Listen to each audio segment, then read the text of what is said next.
The morning sun cast long shadows across the cobblestone courtyard of Buckingham Palace. Sarah Mitchell adjusted her earpiece and checked her watch for the third time in 5 minutes. She had been working as a security consultant for the royal family for nearly 2 years, but today felt different. Today she carried secrets that could shake the very foundations of the monarchy. Sarah walked through the palace gates with practiced confidence, her identification badge swaying gently against her navy blue blazer.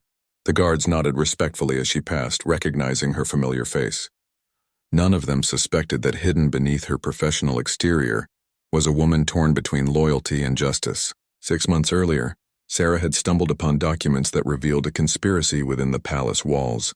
High-ranking officials were planning to manipulate the line of succession through carefully orchestrated accidents. What started as routine security checks had led her down a rabbit hole of corruption that reached the highest levels of government. The discovery had kept her awake for countless nights. Sarah found herself questioning everything she believed about the institution she had sworn to protect. The royal family she had grown to respect was being used as pawns in a political game that could destroy the very essence of democracy. As she made her way through the familiar corridors, Sarah's mind raced with the weight of her decision. She had tried going through proper channels, but her concerns were dismissed or buried under layers of bureaucracy. The conspiracy ran too deep, involving people she had trusted with her life. The morning briefing was held in the oak-paneled security room on the 2nd floor. Captain Reynolds, her direct supervisor, stood at the head of the mahogany table addressing the team of 12 security personnel. His weathered face showed no emotion as he outlined the day's schedule, but Sarah noticed the slight tremor in his hands when he mentioned the afternoon ceremony. "The Prime Minister will be arriving at 2 o'clock for a private meeting with Her Majesty," Captain Reynolds announced, his voice carrying the authority of 20 years in royal protection. "Standard security protocols apply, but I want extra vigilance today. Intelligence suggests there may be increased threats from Republican groups." Sarah felt her stomach tighten. She knew the real threat wasn't from outside groups, but from people sitting in this very room. The afternoon meeting wasn't just a diplomatic courtesy. It was the moment when the conspiracy would move into its final phase.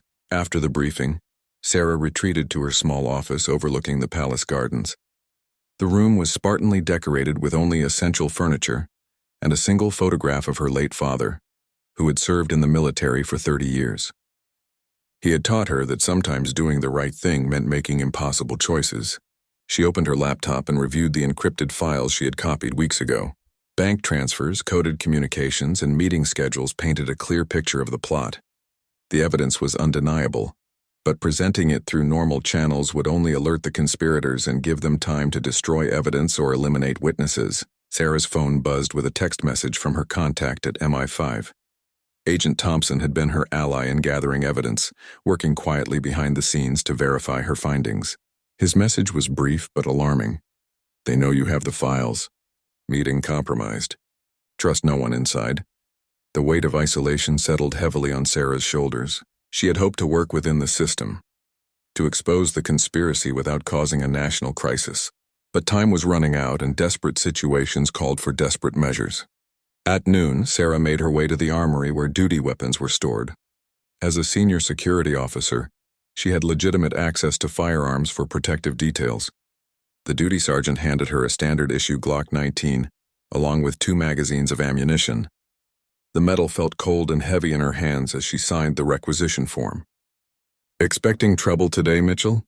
the sergeant asked with a knowing smile. "Just being prepared," Sarah replied, forcing herself to appear calm despite the chaos in her mind. She tucked the weapon into her shoulder holster and walked back through the palace corridors. Tourists moved in guided groups through the public areas, their cameras clicking as they marveled at centuries of royal history. They had no idea that within these walls, modern conspirators were planning to rewrite that history. The Prime Minister's convoy arrived precisely at 2 o'clock. Sarah watched from an upper window as the black vehicles swept through the gates, flanked by motorcycle escorts and security teams. Among the officials stepping out of the cars, she recognized several faces from her investigation. Men who had sworn oaths to serve the crown were about to betray everything they claimed to represent. Sarah's radio crackled with routine security updates as the Prime Minister was escorted to the throne room for his meeting with the Queen. She knew that behind the ceremonial pleasantries, Critical documents were being signed that would pave the way for the conspiracy's success. The palace seemed different now, its grandeur overshadowed by the dark knowledge Sarah carried. Portraits of past monarchs looked down from gilded frames, their painted eyes seeming to judge her for the actions she was about to take. The weight of history pressed down upon her as she prepared to make her stand. As 3 o'clock approached, Sarah positioned herself in the corridor leading to the throne room. Her heart pounded against her ribs as she reviewed her plan one final time. She would wait until the Prime Minister emerged from his meeting, then confront the group with the evidence she had gathered. If they refused to listen or tried to silence her, she would be ready to defend herself and protect the monarchy from those who sought to destroy it from within. The ornate clock in the hallway chimed 3 times, its deep tones echoing through the marble corridors. Sarah checked her weapon one last time and took a deep breath. In the next few minutes, she would either save the crown or die trying. The fate of the monarchy rested in her hands, and there was no turning back from the path she had chosen. The heavy doors of the throne room opened with a soft creak that seemed to echo through Sarah's bones. Prime Minister Harrison emerged first, his face bearing the satisfied expression of a man who had just secured a significant victory.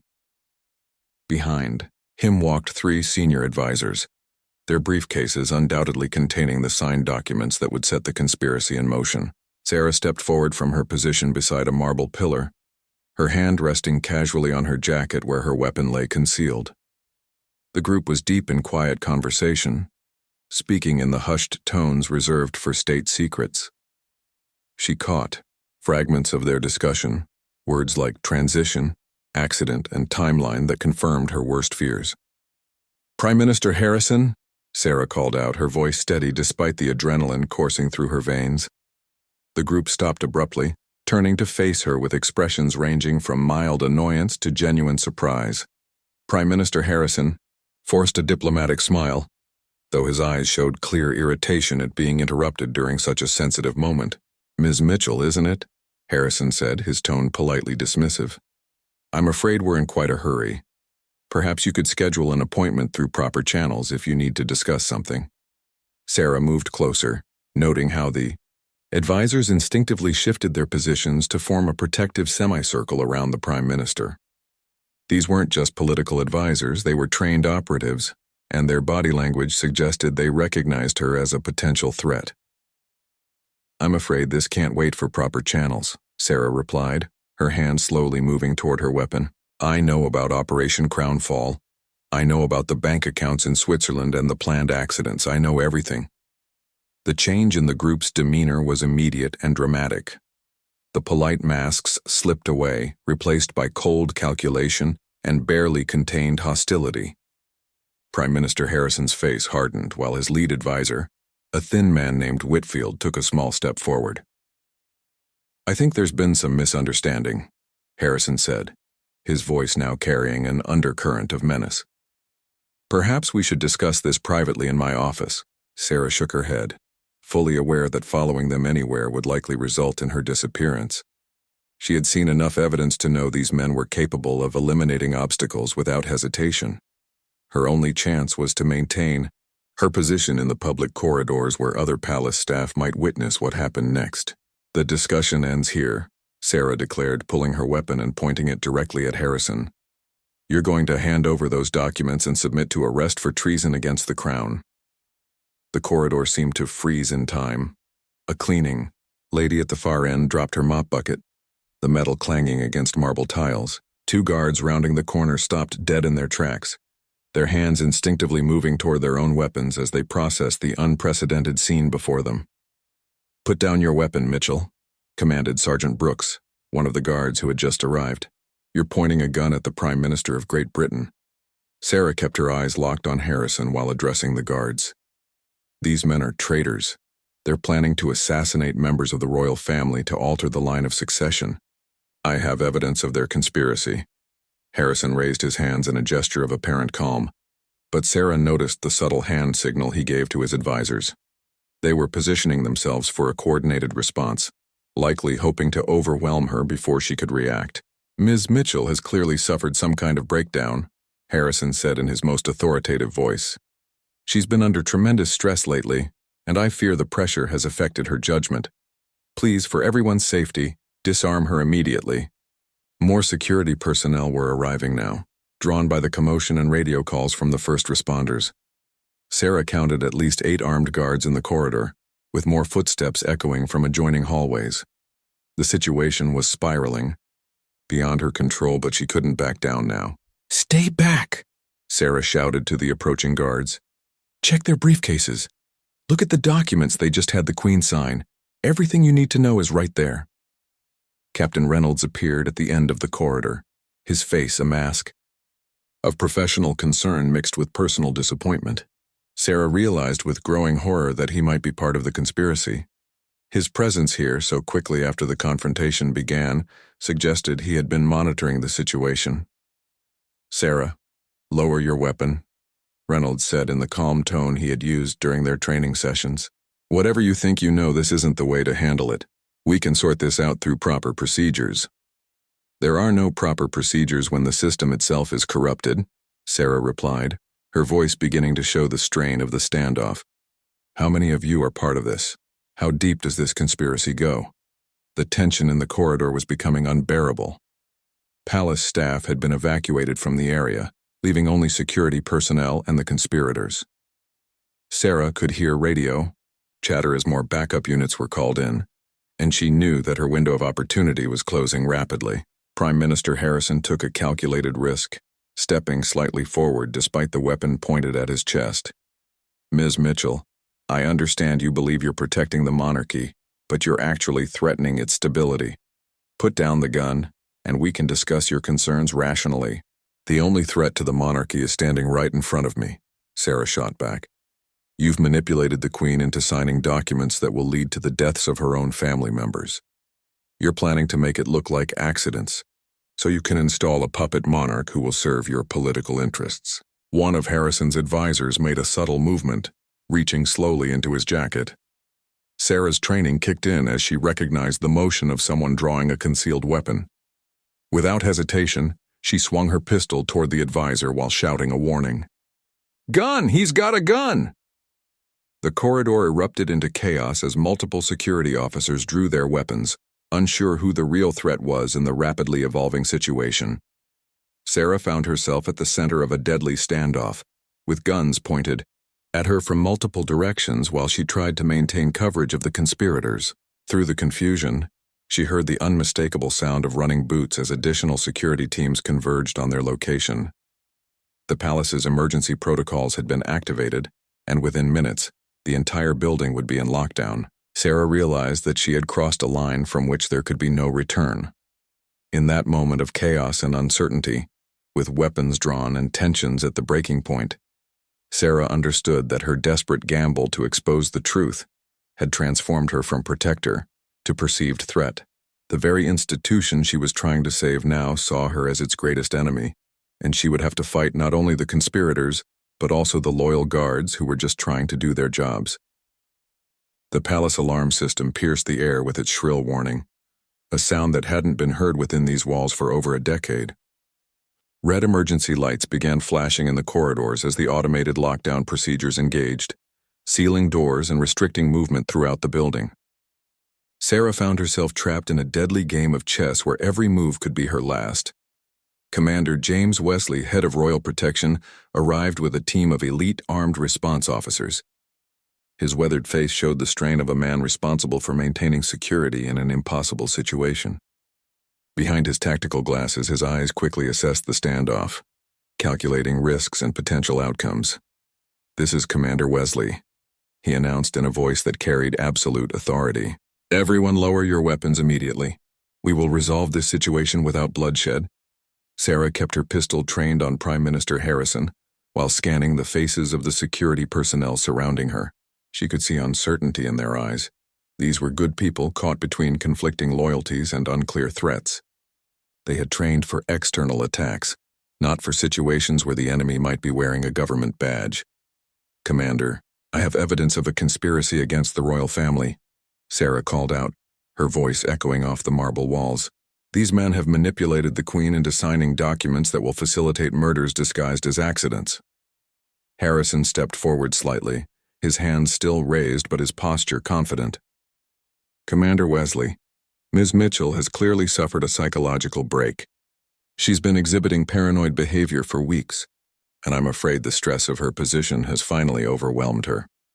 The Prime Minister's words carried weight with the security team, many of whom had no reason to doubt his credibility. Sarah could see doubt creeping into their expressions as they tried to reconcile her accusations with the reality of pointing guns at their own government's leader.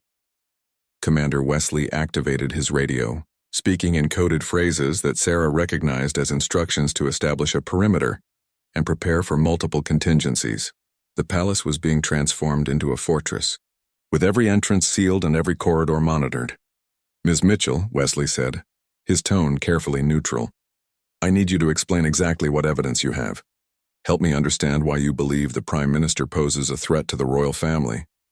Sarah's mind raced as she tried to find a way to prove her claims without lowering her weapon. The briefcase in Harrison's advisor's hand contained the key evidence, but she knew that any attempt to examine it would give the conspirators an opportunity to overwhelm her.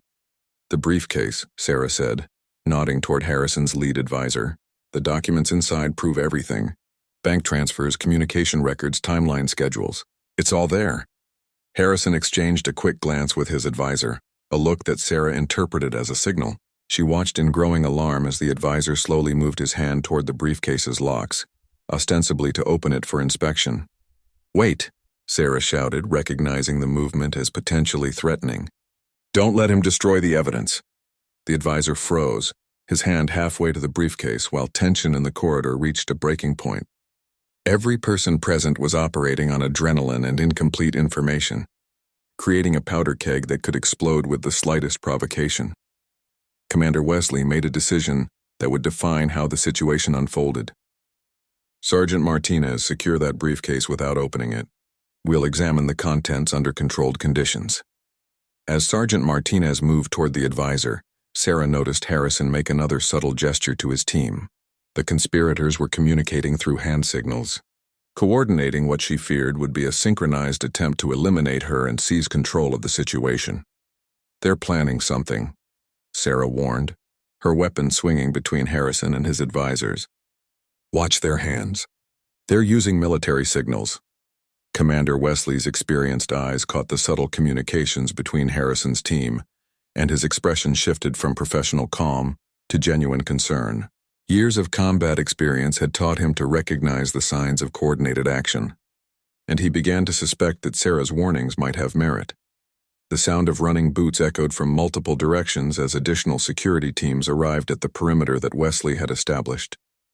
Through her earpiece, Sarah could hear radio chatter as teams reported their positions and awaited orders. The entire palace security apparatus was now focused on the corridor where she stood. Prime Minister, Wesley said, his voice taking on a more cautious tone. I'm going to need you and your team to step away from Ms. Mitchell while we sort this out. For everyone's safety. Harrison's mask of diplomatic calm began to slip as he realized the security chief was taking Sarah's accusations seriously. Commander, I don't think you understand the gravity of interfering with government business. There will be serious consequences if you don't resolve this situation immediately. The threat was subtle but unmistakable, and Wesley's expression hardened in response. A career military officer didn't respond well to intimidation, especially when it came from politicians attempting to override security protocols during a crisis. Sarah seized on the tension between the two men. He's threatening you, Commander. He's showing you exactly who he really is. A real prime minister would trust the security process, not try to intimidate the people protecting the monarchy. The advisor holding the briefcase made a sudden movement, attempting to activate what appeared to be a small device attached to the case's handle. Sarah recognized it immediately as a data destruction mechanism designed to eliminate evidence in emergency situations. He's destroying the evidence, Sarah shouted, swinging her weapon toward the advisor. The corridor exploded into action as multiple security officers responded to the sudden movement. Commander Wesley barked orders into his radio while trying to maintain control of a situation that was rapidly spiraling beyond anyone's ability to manage peacefully. In the chaos, Sarah caught sight of something that chilled her to the bone. Through a side window, she could see additional vehicles arriving in the palace courtyard, unmarked vans carrying what appeared to be a private security team. These weren't government agents or royal protection officers. They were mercenaries brought in as backup for the conspiracy. "Commander," Sarah called out desperately. "Look outside." "They brought their own team." Wesley followed her gaze and saw the vehicle she was indicating. His face went pale as he realized the implications. The situation wasn't just about one disturbed security officer. It was potentially a coordinated attack on the monarchy itself. The realization changed everything. Wesley began issuing new orders, his voice carrying the urgency of a man who understood that the palace was under assault from multiple directions. The protective protocols shifted from containing one person to defending against an organized threat. "Prime Minister." Harrison's confident demeanor finally cracked completely as he realized his carefully planned operation was unraveling.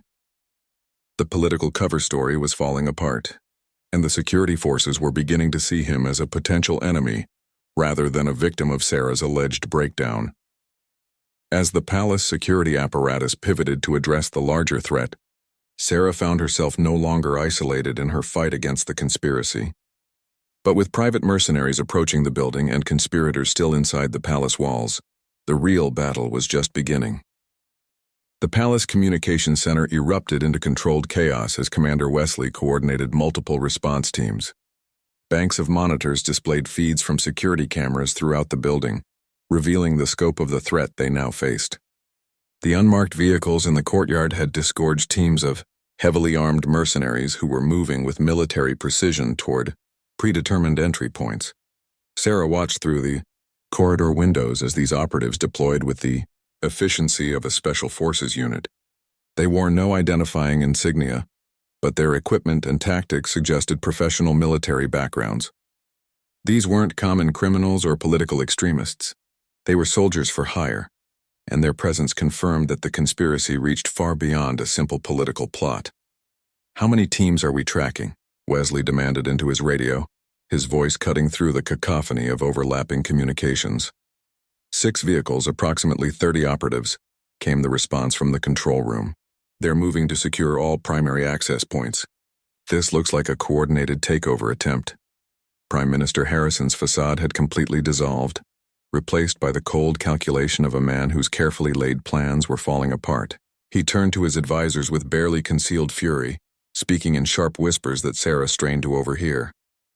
"The timeline has been compromised," Harrison hissed to his lead advisor. "Execute the contingency protocol immediately." Sarah's blood ran cold as she recognized the implication. The contingency protocol likely meant eliminating witnesses and covering tracks, regardless of the cost in lives. She had underestimated the conspirators' ruthlessness and their willingness to resort to extreme measures when faced with exposure. Commander Wesley was speaking rapidly into his secure radio, coordinating with external military units while trying to maintain control of the situation inside the palace. "This is Wesley. We have a code black situation, multiple hostile teams, unknown intentions, requesting immediate backup from Regiment." The mention of Regiment, the special forces unit responsible for counter-terrorism operations, sent a shiver through the gathered security personnel. Code Black was reserved for the most serious threats to national security, situations where the very survival of the government might be at stake. Sarah realized that her decision to confront the conspirators had triggered something far larger than she had anticipated. What she had hoped would be a controlled exposure of corruption had become a full-scale assault on the monarchy itself. The weight of responsibility pressed down on her as she grappled with the unintended consequences of her actions. "Sarah," Commander Wesley called out, his tone shifting from official to personal, "I need you to tell me everything you know about these people. How deep does this go?" She looked around at the faces surrounding her, security officers who had been her colleagues and friends, now forced to choose between conflicting loyalties in an impossible situation. The trust they had built over years of working together was being tested by circumstances none of them could have imagined. "The conspiracy involves officials at the highest levels of government," Sarah began, her voice steady despite the chaos around them. "They've been planning this for at least 2 years. The goal is to eliminate the direct line of succession and install a puppet monarch who will serve their political agenda." Harrison stepped forward, his diplomatic mask completely abandoned. "You have no idea what you've done," he snarled at Sarah. "This operation was about preserving British interests in a changing world. The monarchy needed to evolve, and we were providing that evolution. The admission sent shockwaves through the security team. Here was the Prime Minister of Great Britain openly acknowledging his involvement in a conspiracy against the crown. The implications were staggering. If the head of government was involved, how many other institutions had been compromised? Commander Wesley's radio crackled with urgent updates. Multiple breaches reported on the ground floor. Teams Alpha and Bravo are engaging hostiles in the East Wing. We have gunfire in the state dining room. The battle for Buckingham Palace had begun in earnest. Sarah could hear the distant sound of automatic weapons fire echoing through the building's corridors, punctuated by the sharp crack of individual shots from palace security forces. The mercenaries were no longer attempting stealth. They were fighting their way through the building with overwhelming force. "Where is the royal family?" Sarah asked, suddenly realizing that in all the chaos, she hadn't considered the safety of the people she had sworn to protect. "Secure locations," Wesley replied tersely, but Sarah caught the worried expression that crossed his face. The secure locations were designed to protect against external threats, not against conspirators who had intimate knowledge of palace security protocols.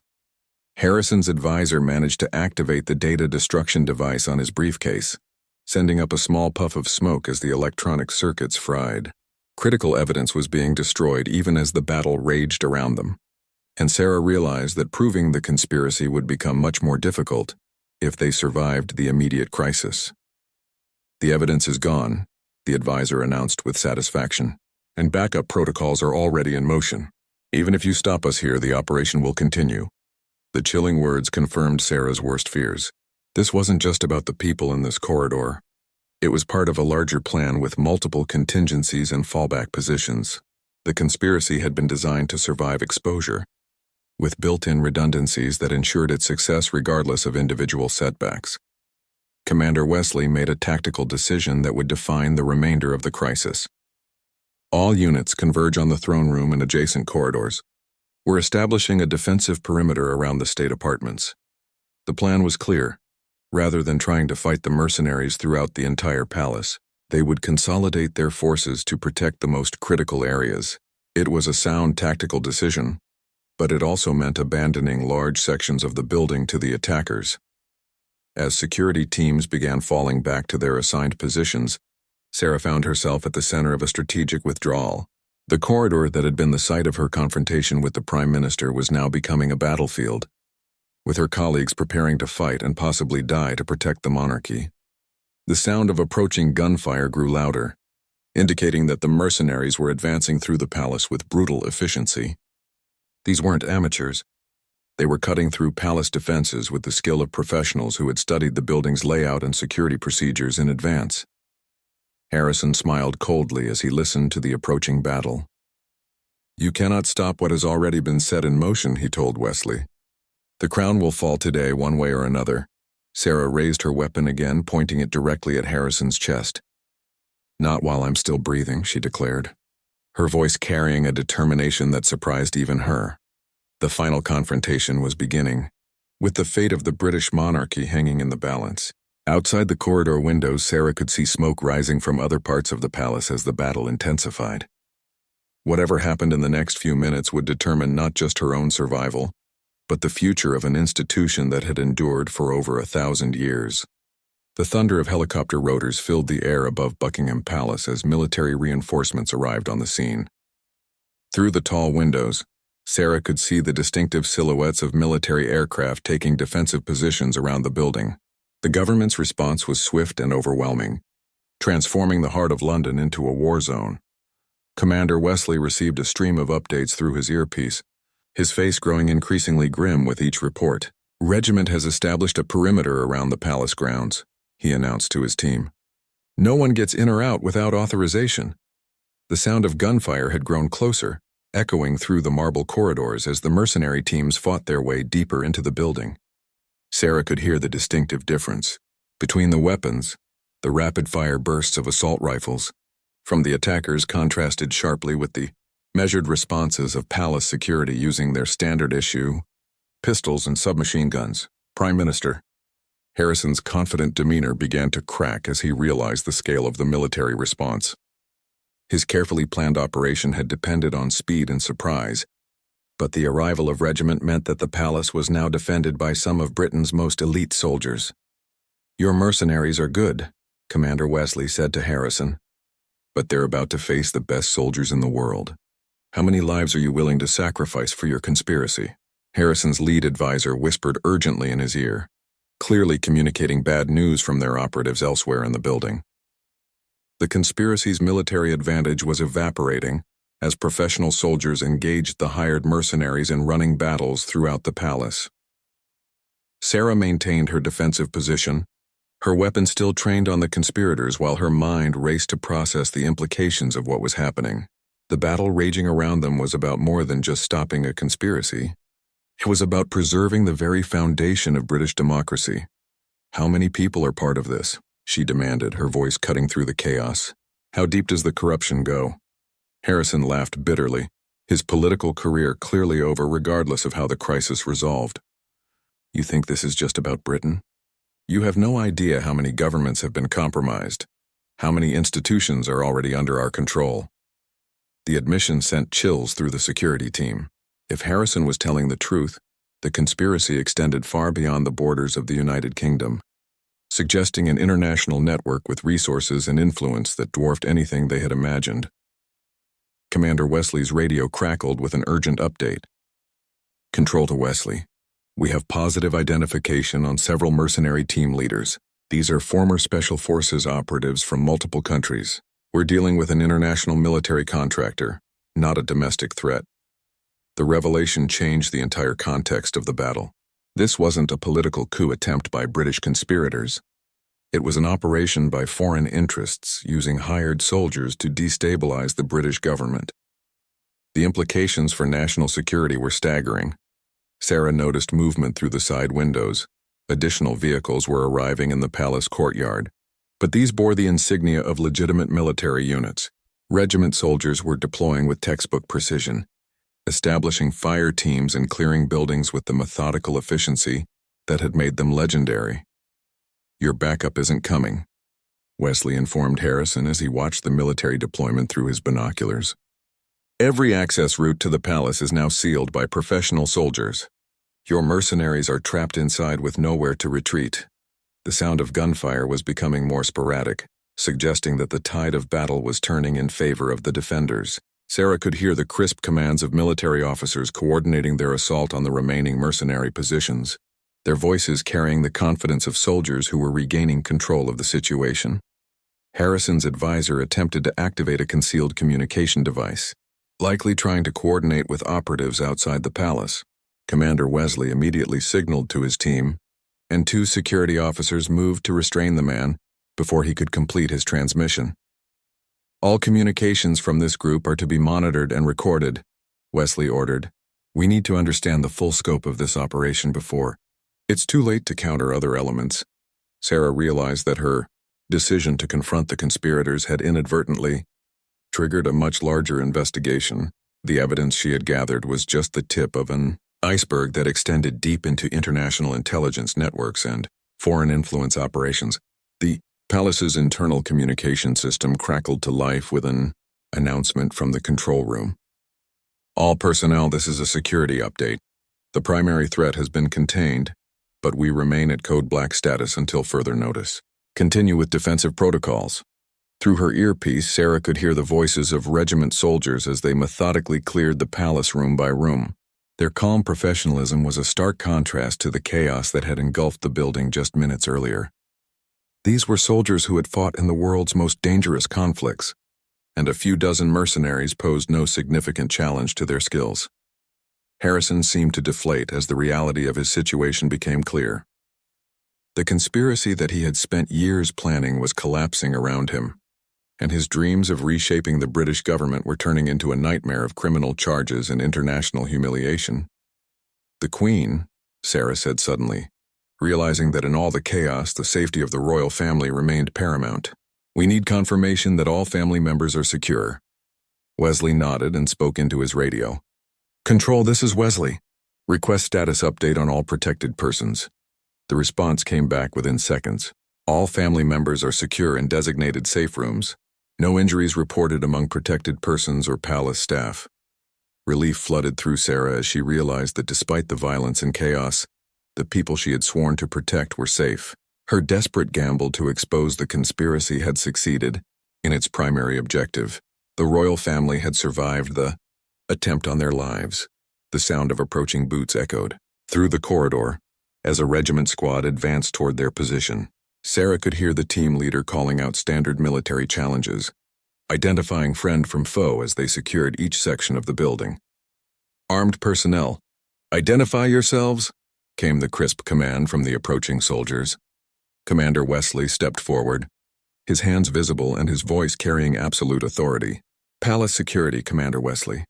We have hostile suspects in custody and friendly personnel requiring assistance. The regiment soldiers entered the corridor with weapons ready but not threatening, their eyes quickly assessing the situation and identifying the various parties involved. Their team leader, a major with decades of combat experience, immediately took charge of the scene. Major Harrison Regiment, the officer announced. We're here to secure this area and extract all personnel for debriefing. Sarah noticed the irony that the soldier shared a surname with the traitorous prime minister, but there was no relationship between the honorable major and the corrupt politician who had betrayed his country. As the regiment, soldiers began securing the conspirators and establishing control of the corridor, Sarah finally allowed herself to lower her weapon. The immediate crisis was over, but she knew that the investigation into the conspiracy would continue for months or even years, as authorities unraveled the full extent of the plot against the crown. The palace gradually returned to an eerie calm as regiment soldiers completed their sweep of the building. The magnificent corridors that had witnessed centuries of British history now bore the scars of modern warfare.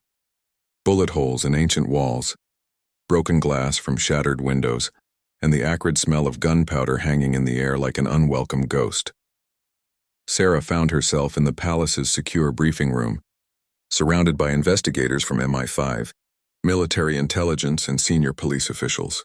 The room buzzed with activity as analysts pored over captured equipment, intercepted communications, and the personal effects of the detained conspirators. Every piece of evidence was being cataloged and analyzed to understand the full scope of the international plot. Director Patricia Thornton of MI5 sat across from Sarah at the polished mahogany table, her sharp eyes studying the security officer, who had single-handedly uncovered one of the most serious threats to British sovereignty in modern history. Behind her professional demeanor, Sarah could sense both admiration and concern about the methods that had been employed. Ms. Mitchell, Director Thornton began, her voice carrying the weight of decades in intelligence work. Your actions today prevented a catastrophic attack on our constitutional monarchy. However, I need to understand exactly how you uncovered this conspiracy and why you chose to handle it the way you did. Sarah took a deep breath, knowing that her career and possibly her freedom depended on her ability to explain the impossible choices she had been forced to make. The evidence she had gathered over months of investigation was now spread across the table: financial records, communication intercepts, and surveillance photographs that painted a picture of corruption at the highest levels of government. I stumbled upon the first clues 6 months ago during routine security reviews, Sarah explained, her voice steady despite the exhaustion that was beginning to set in. Bank transfers from offshore accounts to British officials, coded communications about restructuring the succession, and meeting schedules that coincided with key royal family events. The door opened and Agent Thompson from MI5 entered the room, his face bearing the strain of someone who had been working around the clock to verify Sarah's intelligence. He placed a thick folder on the table and nodded grimly to Director Thornton. The financial evidence checks out, Thompson reported. We've traced payments totaling over £50 million to various British officials over the past 2 years.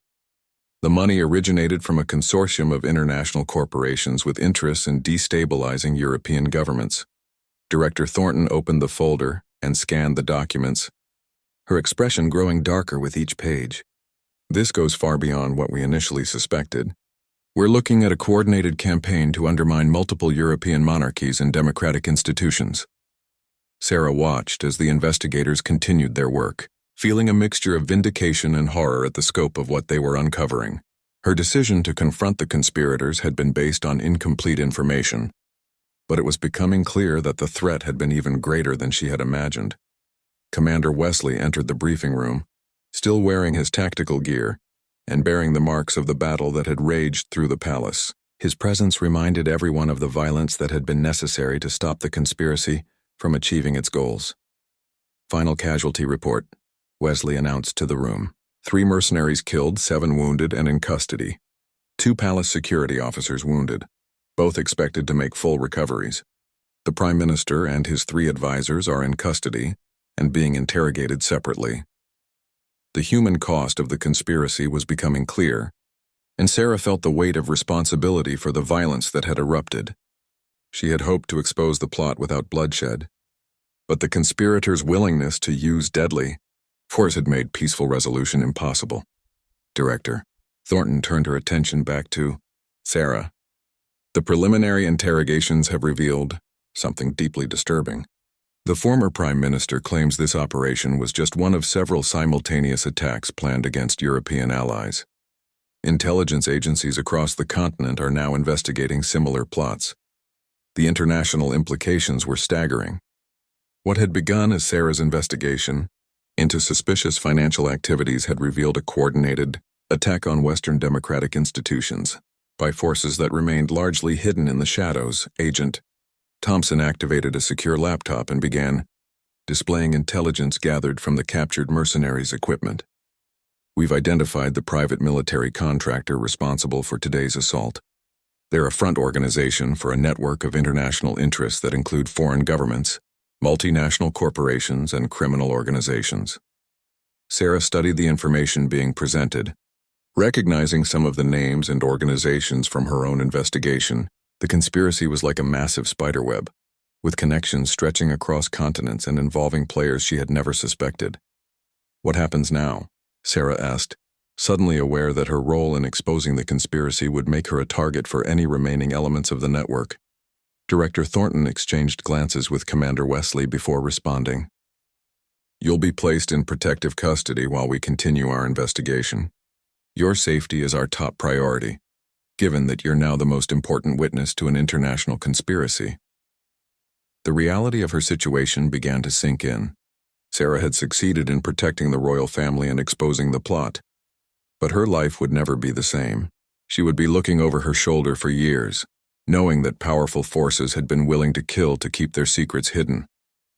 As if reading her thoughts, Commander Wesley spoke up. The Queen has requested a private meeting with you once the immediate security concerns have been addressed. She wants to personally thank the person who saved her family's lives. Sarah felt a surge of emotion at the thought of meeting the monarch she had sworn to protect. Despite the chaos and violence of the day, she had fulfilled her oath to defend the crown against all enemies, foreign and domestic. The investigation continued around her as analysts worked to unravel the full extent of the conspiracy. Computers hummed as they processed intercepted communications, while investigators made calls to intelligence agencies around the world to coordinate their response to the international threat. Director Thornton stood and walked to the window overlooking the palace courtyard, where military vehicles and emergency response teams were still visible. This attack represents a new type of warfare, she observed. The enemies of democracy are no longer content to work through conventional political channels.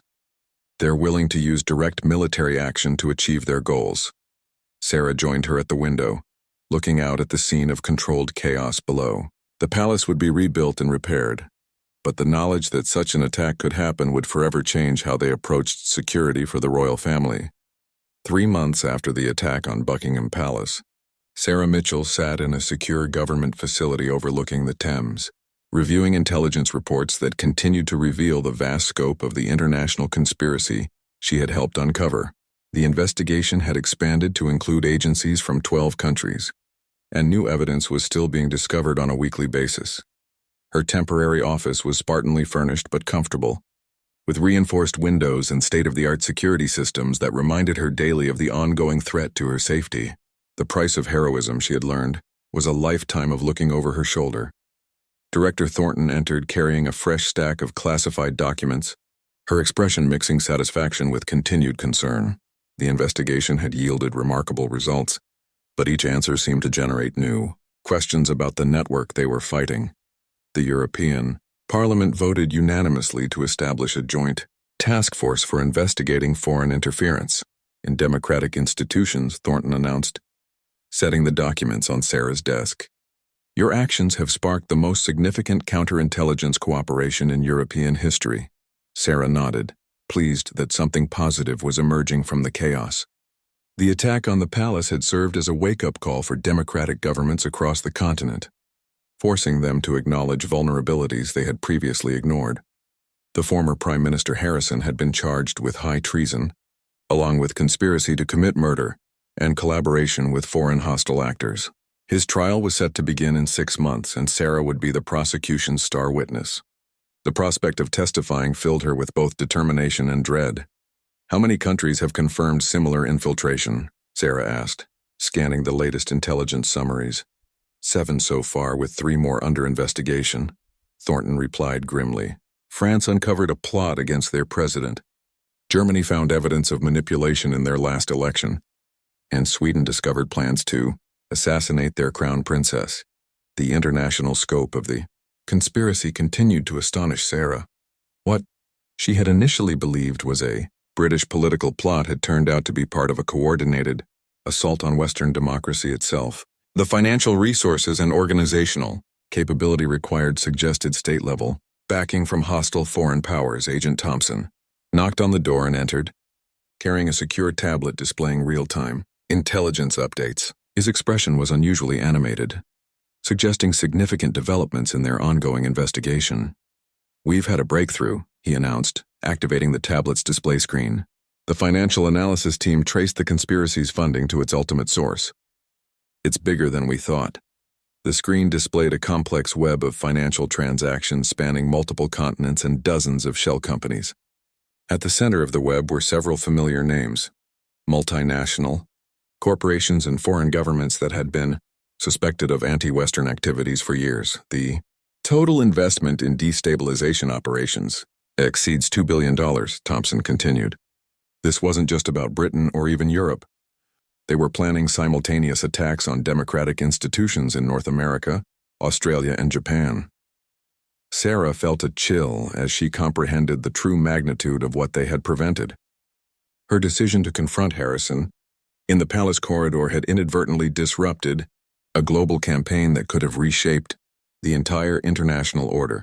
A secure phone on her desk buzzed with an incoming call from the highest levels of government. Sarah recognized the encrypted communication protocols used only for the most sensitive conversations, and she knew the call would bring either very good or very bad news. Ms. Mitchell, came the familiar voice of the Home Secretary. The Queen has made a decision regarding your future service. She would like to offer you a position heading a new international task force dedicated to protecting democratic institutions from foreign interference. The offer was both an honor and a burden. Sarah understood that accepting would mean dedicating her life to fighting the same forces that had tried to destroy the monarchy, but it would also provide her with the resources and authority needed to make a real difference. The position would carry significant authority and substantial personal risk, the Home Secretary continued. You would be coordinating with intelligence agencies around the world, but you would also become a permanent target for the networks you're fighting. Sarah looked out her window at the Thames flowing past, carrying with it the history of a nation that had survived civil wars, world wars, and countless other threats to its survival. The monarchy she had sworn to protect had endured for over 1,000 years by adapting to new challenges while maintaining its core principles. I accept, she said without hesitation, but I have conditions. Name them. Complete operational independence, direct access to all relevant intelligence, and the authority to coordinate military responses when necessary. If we're going to fight this network effectively, we need to be able to act as quickly and decisively as they do. The Home Secretary paused, clearly consulting with others before responding. Agreed. You'll have everything you need, along with a budget that would make most government departments envious. As the call ended, Sarah felt the weight of new responsibility settling on her shoulders. The attack on Buckingham Palace had been just the beginning of a much larger war, and she was now being asked to lead the fight for the very survival of democratic civilization. Director Thornton smiled as she overheard the conversation. The Queen chose well. You've already proven you're willing to risk everything to protect what matters most. Sarah stood and walked to her window, looking out at London rebuilding and recovering from the attack. The city had endured the Blitz, terrorist attacks, and countless other challenges throughout its history. Each time, it had emerged stronger and more determined to preserve the freedoms that defined British society. Her secure computer chimed with an incoming message marked with the highest security classification. The message contained preliminary intelligence about a new threat emerging in Eastern Europe, along with a request for immediate analysis and response recommendations. "No rest for the protectors of democracy," Sarah murmured, opening the file and beginning her review of the latest challenge to international stability. Agent Thompson gathered his materials and prepared to leave. "The palace renovation is nearly complete," he mentioned casually. "They've added some new security features that would make a fortress jealous." Sarah smiled at the thought of the historic building being protected by 21st century technology while maintaining its timeless dignity. The monarchy had survived by adapting to new threats while preserving its essential character, and she was determined to ensure it would continue to thrive for generations to come. As evening fell over London, Sarah Mitchell began her new role as guardian of democratic institutions worldwide. The conspiracy she had uncovered in a palace corridor had led to a global awakening about the threats facing free societies. Her lonely stand with a pistol pointed at the Prime Minister had sparked an international movement to protect the values that millions of people had died to defend. Throughout history, the war against democracy's enemies would continue, but Sarah was no longer fighting alone. Around the world, dedicated professionals were working to preserve the freedoms that defined civilized society. Inspired by the courage of one security officer who had refused to let evil triumph in the shadows,